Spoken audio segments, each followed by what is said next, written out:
오늘 말씀은 신앙생활은 경주입니다라는 제목으로 말씀을 드리려고 합니다. 설 연휴를 맞이했습니다. 수요일까지 연휴인 줄 알고 있습니다.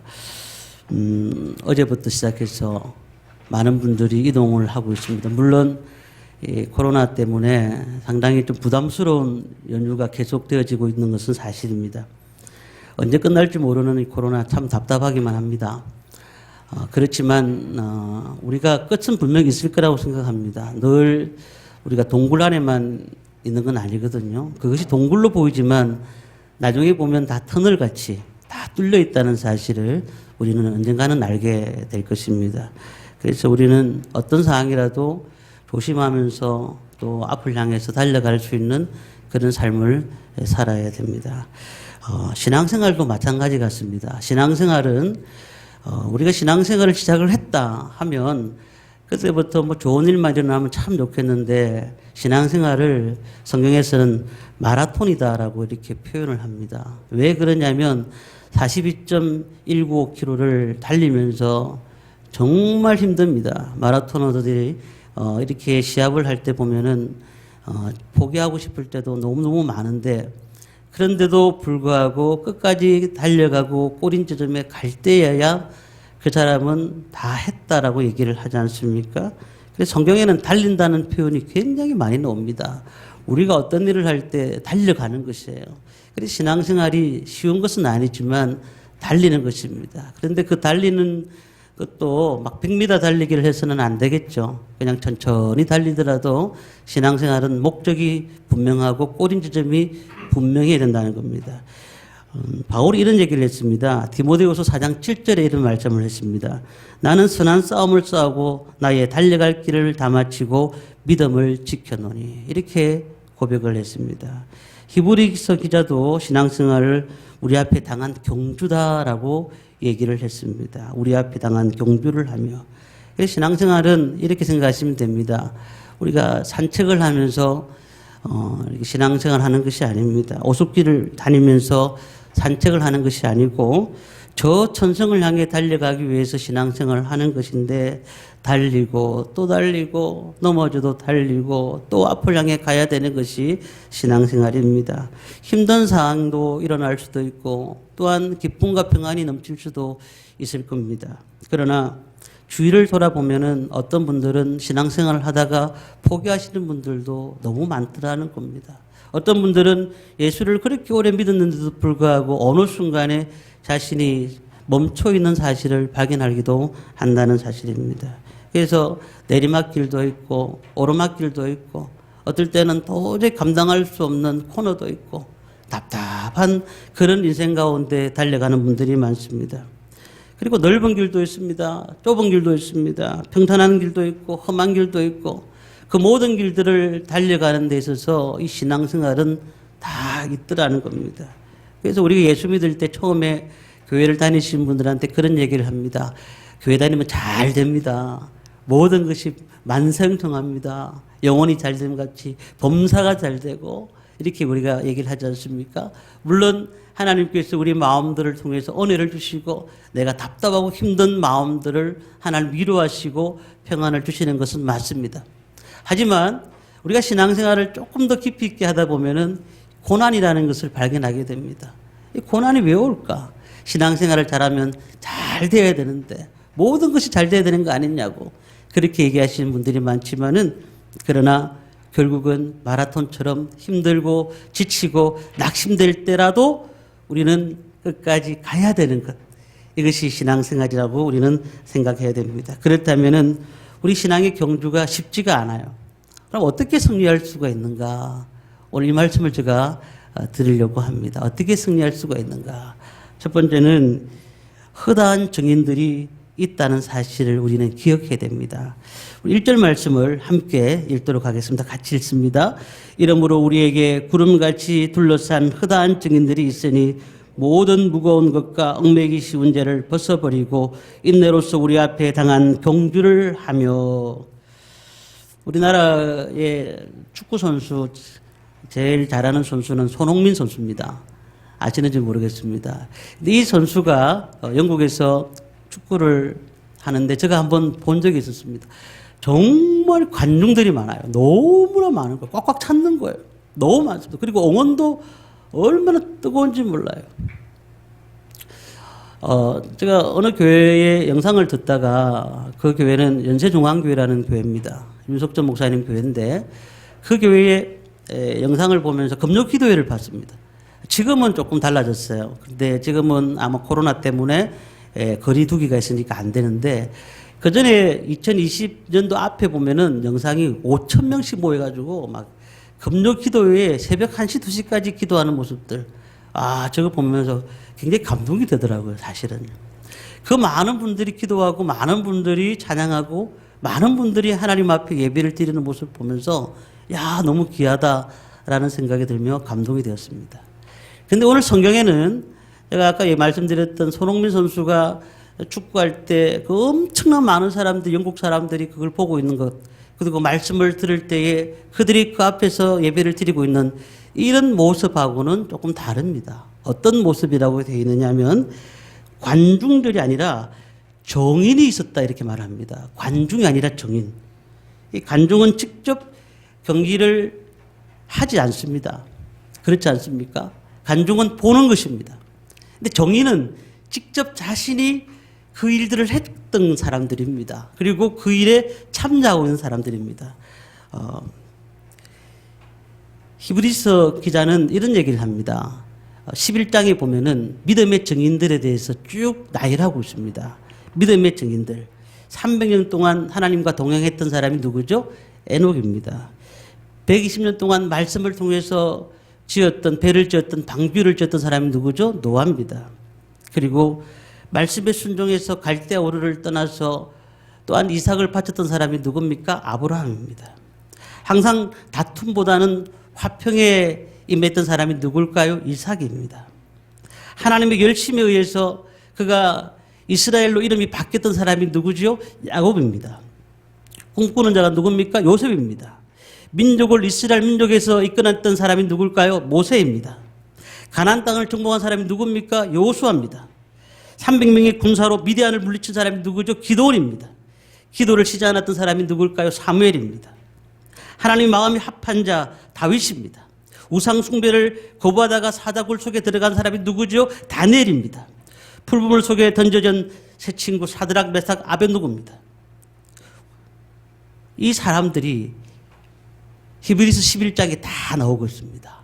근데 이 사람들 보고 뭐라고 하는지 아십니까? 믿음의 정인이라고 말합니다. 관중이라고 말하지 않습니다. 이 정인들이 둘러싸서 응원하고 있다고 말씀하고 있는 겁니다. 지금 신약시대에 예수님의 12제자도 대부분 다 순교를 했습니다. 신사참배를 거절했던 순교했던 주기철 목사님, 손양원 목사님도 다 순교자들입니다. 궁핍과 핍박과 엄청난 힘든 그 고난 가운데서 그 고통을 이겨내고 달려갔던 많은 사람들을 보면서 그 사람들이 정인이었던 것이죠. 너희들도 이렇게 사는 것을 내가 안다. 너희들이 이렇게 힘들게 사는 것을 내가 안다고 그렇게 말하고 있는 것 아니겠습니까? 우리를 응원하고 있다는 사실입니다. 우리가 이 응원을 받고 있다고 하면은 수많은 믿음의 선배들이 똑같은 상황 가운데서 달려왔던 것 아니겠습니까? 사도행전 7장에 보면 스데반 집사님이 많은 사람들에게 복음을 전합니다. 그때 그들이 돌을 집어 던지기 시작합니다. 그 소리가 듣기 싫다는 거예요. 그런데 7장 56절 말씀 보니까 예수님이 하나님 우편에 서 계셨다고 말씀하고 있거든요. 저는 이 말씀을 유심 있게 봤습니다. 하나님 우편에 앉아 계시는 분이 예수님이시잖아요. 그런데 스데반이 순교를 당할 때 예수님이 그 하나님 우편에 서 계셨다는 거예요. 우리가 고통을 당하고 아픔을 당하고 힘든 일을 당할 때에 주님께서는 늘 우리를 응원하고 계신다는 사실을 여기서 분명히 알 수가 있다는 겁니다. 이 시대는 신앙생활 참으로 하기가 힘든 시대에 왔습니다. 몇 년 동안 예배를 정상적으로 드리지 못할 때에 연세 드셨던 권사님이나 집사님들은 이런 얘기를 하셨습니다. 어떻게 전쟁이 나도 예배를 드렸는데 이렇게 예배를 쉬게 되었느냐고. 그러면서 눈물을 흘리면서 교회 나와서 기도하셨지 않습니까? 그런데 젊은 성도들은, 젊은 분들은 그런 얘기를 하지 않았습니다. 그냥 온라인 예배도 어떻고, 오프라인 예배가 어떠냐고. 그렇게 얘기하시는 분들도 많았다고 어느 목사님이 얘기를 하신 걸 들었습니다. 정말 예수 믿고 고난이 오고 핍박이 왔을 때 그 자리를 지키고 주를 배반하지 않고 하나님 앞에 달려가는 사람들이 얼마나 있느냐는 거예요. 내 삶에 조금만 문제가 생기고 힘든 일만 생겨도 그럼 나중에 예수 믿지 뭐. 지금 내가 꼭 예수를 믿어야 되나? 뭐 중요한 것도 아닌데.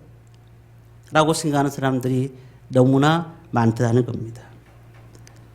핍박이 오고 박해가 오는 것은 옛날 분들은 다 그렇게 살았고 그렇게 힘들게 살았으면서 우리에게 늘 그래도 예수를 믿어야 된다. 그래도 하나님 앞에 기도해야 된다라고 가르쳐 주셨던 모든 믿음의 선배들이 우리를 응원하고 있는데도 불구하고 너희들 조금만 인내해.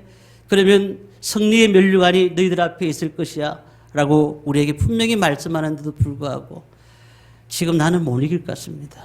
할 수 없습니다. 라고 얘기할 때가 얼마나 많습니까? 구름같이 둘러싼 허다한 증인들이 나를 지켜보고 응원하고 있다는 사실을 꼭 믿으시기를 바랍니다.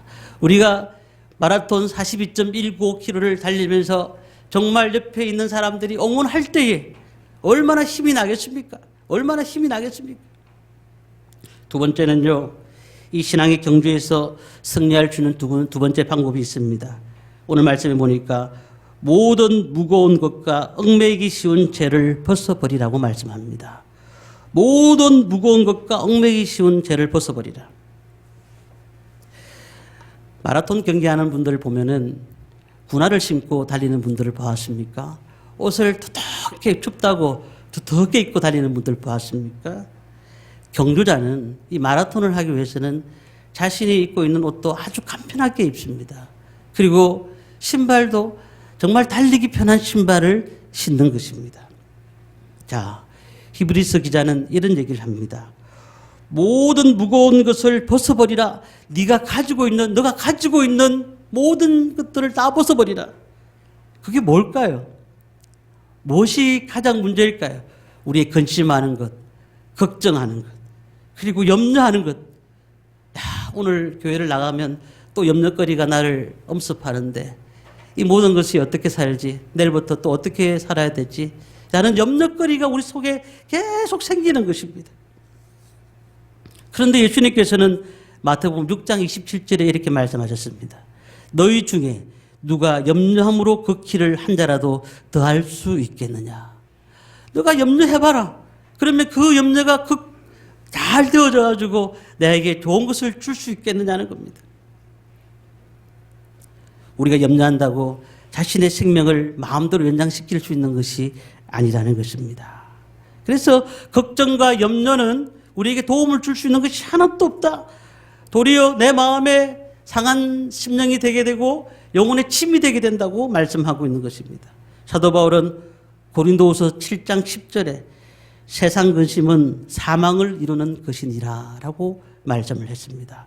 세상의 근심은 다 할 수밖에 없지만은 이것은 결국 사망을 이루게 한다고 분명히 사도 바울은 얘기했다는 것입니다. 그렇다면 우리의 신앙 경주자인 우리는 어떻게 해야 될까요? 인생의 염려를 주님께 다 맡겨야 된다는 겁니다. 그래서 이 베드로는 환난과 박해 가운데 있는 성도들에게 이렇게 고면합니다.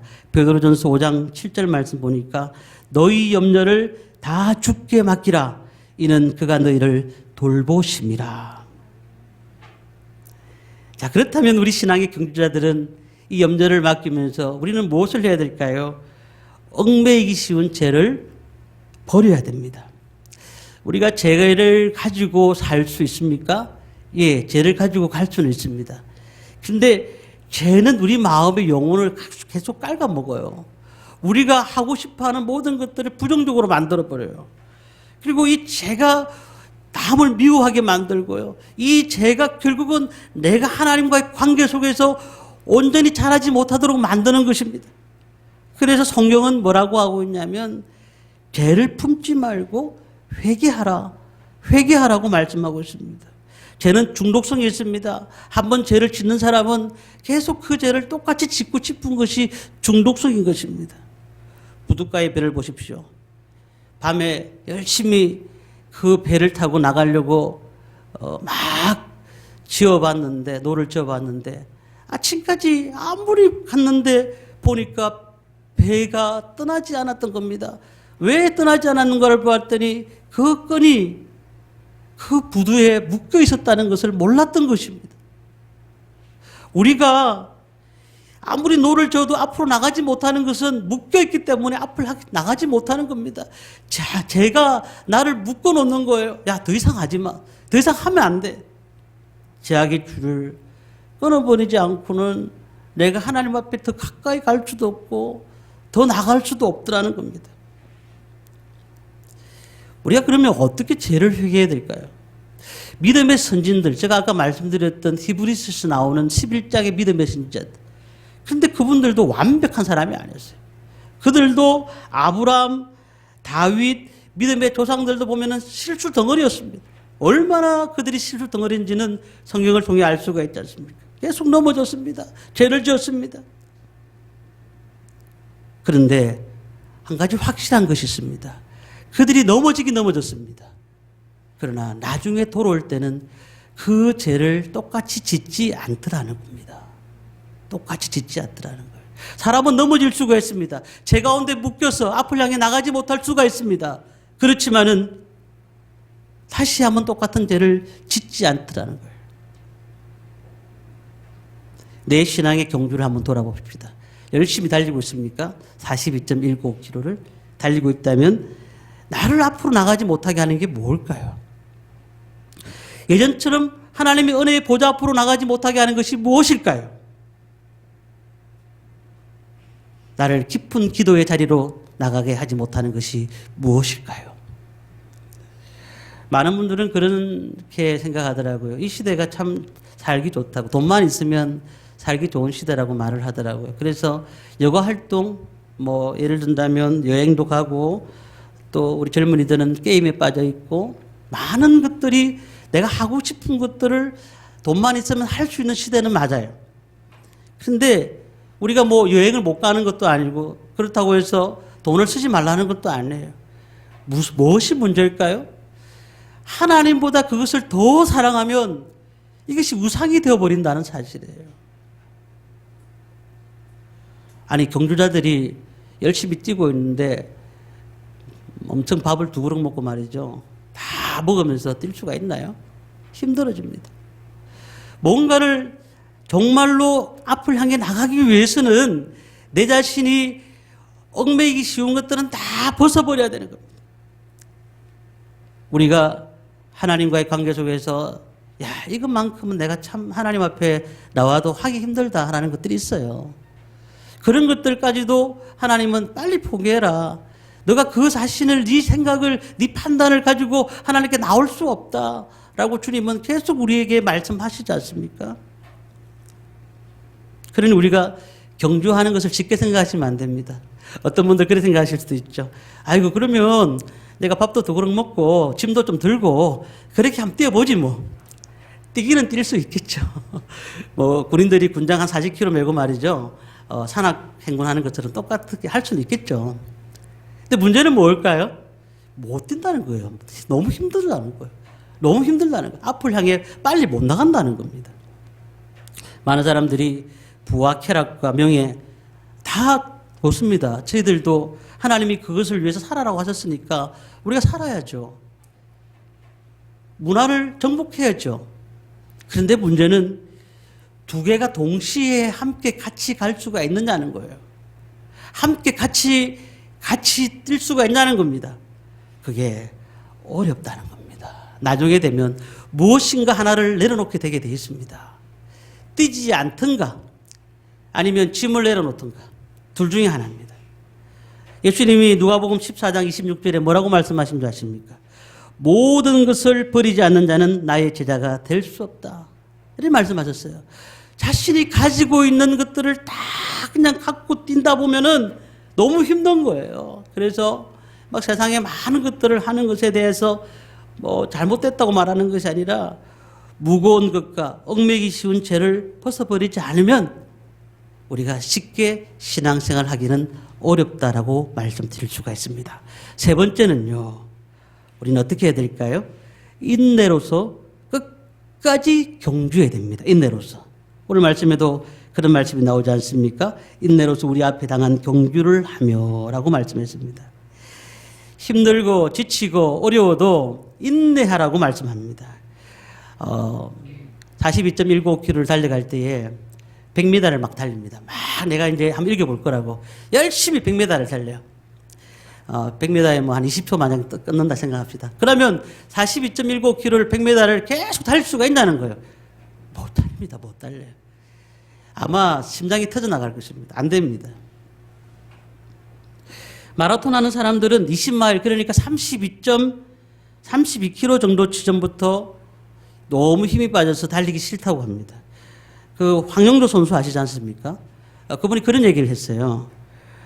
정말 42.195km를 달리다가 어떨 때는 가슴이 너무 쪼여가지고 자동차에 뛰어들고 싶은 마음이 생긴다고 그래요. 자동차에 뛰어들고 싶은 마음. 너무 힘드니까. 마찬가지입니다. 신앙의 경주자들이 정말 어떨 때 얼마나 힘듭니까? 얼마나 힘듭니까? 막 달려가는데 포기하고 싶은 거예요. 하고 싶지 않은 거예요. 그냥 의욕이 잃어버리는 거예요. 내가 왜 신앙생활 했지? 만사가 귀찮고 그냥 집에 있으면 좀 쉬면 되는데 꼭 교회까지 와야 되나? 라는 그런 마음들, 온갖 생각들이 머리를 다 지배합니다. 그런데 우리는 분명히 알아야 됩니다. 이 신앙의 길을 가는데, 이 신앙이 바른 길을 갈 때에, 그 라인에서 정확하게 갈 때에 상을 주게 돼 있는 것이지, 그 레인에서 벗어나 버리면 상이 없어요. 신천지가 들어와가지고, 지난번에 우리 2021년도인가요? 그때 코로나 때문에 대구에 신천지가 들어왔잖아요. 그래서 막 그때 그 상황들이 벌어졌는데, 제가 이 말씀을 드리는 이유가 있습니다. 신천지를 연구하는 분이 있어요. 제가 아는 분인데 학장교회의 황 목사님이 신천지를 연구합니다. 이분이 신천지를 연구하는 목사님인데 이 목사님이 갑자기 그 교회를 비웠던 상태에서 보다 보니까 교회에 불이 났다고 전화 온 겁니다. 나중에 보니까 교회가 불이 다 타버렸어요. 저희들처럼 상가교회입니다. 불이 다 탔어요. 다 타가지고 모든 피아노부터 다 태워버렸습니다. 나중에 이제 밝혀지는 사실은 그 황 목사님 신천지를 연구하니까 신천지인들이 와서 불을 질러버린 거예요. 질러버린 거예요. 그때 저희들이 너무 안타까워했고 기도 다들 했습니다만은, 근데 우리는 바른 길을 가야 되죠.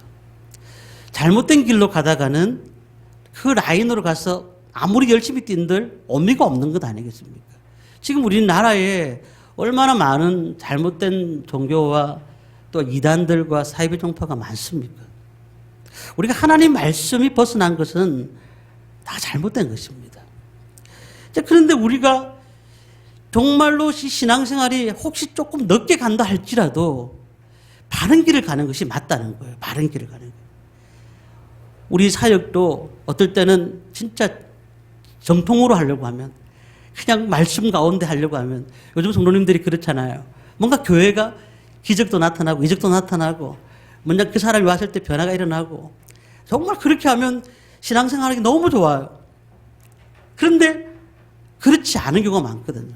믿음은요, 정말 말씀 가운데 훈련하고 그 다음에 인내하고 다시 한 번 더 넘어질까 싶지만 다시 달려가고, 그렇게 하면서 그 사람이 믿음이 생기는 것이거든요. 오늘 우리가 정말 믿음 생활하기 어려운 시대에 왔지만, 그런데 한 가지 확실한 것은 포기하지 말아야 된다는 겁니다. 포기하지 말아야 됩니다.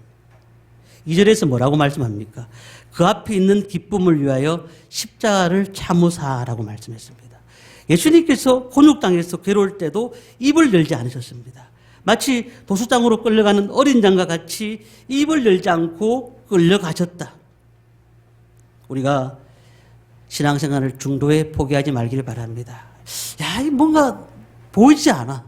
뭔가 이렇게 나타나지 않아. 그렇지만 우리의 인생을 포기하지 마십시오. 우리의 가정을 포기하지 마십시오. 우리의 일터를 포기하지 마십시오. 한 영혼의 구원을 포기하지 마시기 바랍니다. 끝까지 내게 주신 꿈을 통하여서 앞을 향해 달려가시기를 바랍니다. 신앙생활을 시작하는 그 순간부터 마라톤이 시작되는 겁니다. 저는 어떤 책을 하나 읽었습니다. 읽었는데 이 책에서 이런 얘기를 하는 거예요. 노아 방주에 동물들을 많이 실었을 거 아닙니까? 근데 다 실었습니다. 근데 그 노아와 식구들이 그걸 다 실었겠습니까? 아닙니다. 걸어오도록 유도를 했을 거예요. 뛰어오도록. 근데 가장 늦게 온 동물이 누구일까를 생각해 봤다는 거예요. 누구일까 봤더니 달팽이였다는 거예요. 자기 생각에는. 달팽이는 아마 문이 닫히기 직전까지 아마 열심을 향해서 뛰었을 건데 늦게 간 거예요. 늦게 간 거예요. 그런데도 불구하고 노아는 그 문을 닫지 않았다는 거예요. 닫지 않았다는 거예요. 우리가 늦게 가도 괜찮아요. 신앙생활을 급하게 안 하셔도 됩니다. 그냥 꾸준하게 그냥 하나님만 바라보고 주님만 바라보고 달려가면 언젠가는 해 뜰 날이 옵니다. 하나님께서 주시는 은혜가 임할 때가 온다는 사실입니다. 그래서 오늘 2절 말씀에 우리 2절 말씀을 읽고 마무리하도록 하겠습니다. 같이 읽겠습니다. 믿음의 주요 또 온전하게 하시는 이인 예수를 바라보자. 그는 그 앞에 있는 기쁨을 위하여 십자가를 참으사 부끄러움을 개의치 아니하시더니 하나님 보좌 우편에 앉으셨느니라. 이게 뭐예요? 예수를 바라본다는 것은 우리 표대가 있다는 거예요. 우리는 목사를 바라보는 것이 아닙니다. 꿈이 있는 게 목사 절대로 바라보지 마십시오. 저는 사람이기 때문에 안 됩니다. 예수만 바라봐야 됩니다.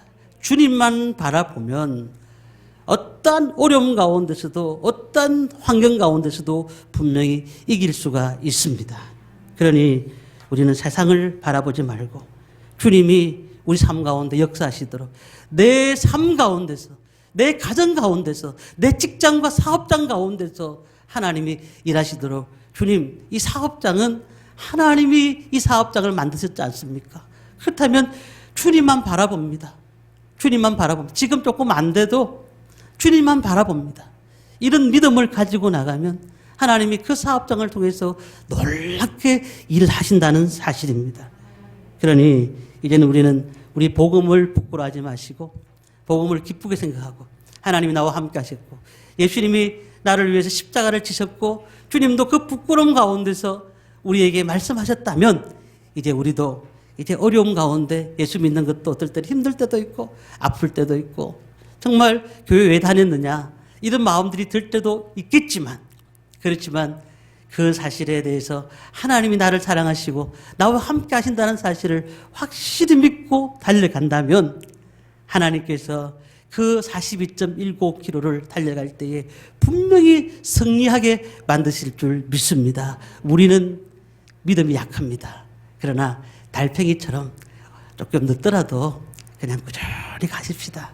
그러면 하나님이 일하시고 하나님께서 인도하실 줄 믿습니다. 이렇게 사는 저와 성도님들 되시기를 주님의 이름으로 축원합니다.